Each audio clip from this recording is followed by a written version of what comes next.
Alright traders, our second analysis of the day takes us to the Canadian Swiss franc, an existing position which we would like to follow up on. I think we've been here about probably a week ago. That's pretty much the time where I was right here announcing this particular bearish campaign, and we did that because well, it was quite a strong conviction we had to have here because of the the specifics. The technical situation here was quite strong, quite on point, because price was, when it was exploding upwards, it failed miserably on that 71.52, and that's where we started to suspect that things are, maybe the story is a little bit different than what we thought previously, because we thought price was on the way up big time. But then when we switched the monthly chart, after price came back a little bit, we saw this was huge. This was huge, right? This month, last month, managed to cross all the way back. Was such a suspicious move, and right there and then we felt that we were set up here.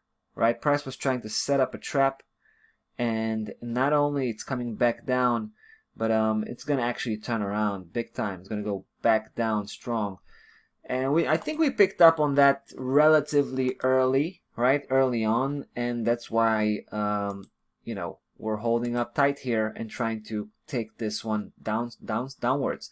Now look, price came back up at this point when it was threatening that 69.74 from below.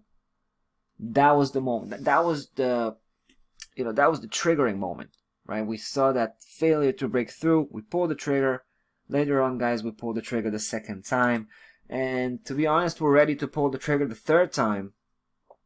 But we're gonna wait a little bit. We're gonna keep this position right now relatively small, because we know we have a big obstacle at 68.57. Instead of using 68.57 to take some profit off the table, what we can do, and probably what we will do, is actually sit still when price hits that level and just use that level as a testing ground. If price will be able to break through, that's where we're going to take this position to bigger size, to bigger sizes.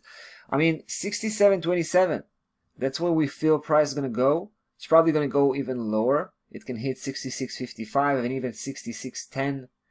But we're trying to be as modest as possible. So 67.27 should be a good spot to aim at, as long as we're going to have that, downside reversal. If this is a legit downside reversal, we should see price easily reach 67.27, and that's where we think we can chase this one. Stop loss level is still at its original placement, 70.60. We're not ready to push the stop loss level, to tighten the stop loss level yet. We want to see price gain new ground on the way down before. So we'll just keep our ground here, and we'll come back in a few days probably to follow up on the situation. Looks pretty good so far as price drilled downwards nice and slow. That's about that for this one. Canadian Swiss looking bearish. That's about that for today, guys. Forex market. We'll be back tomorrow. Take care.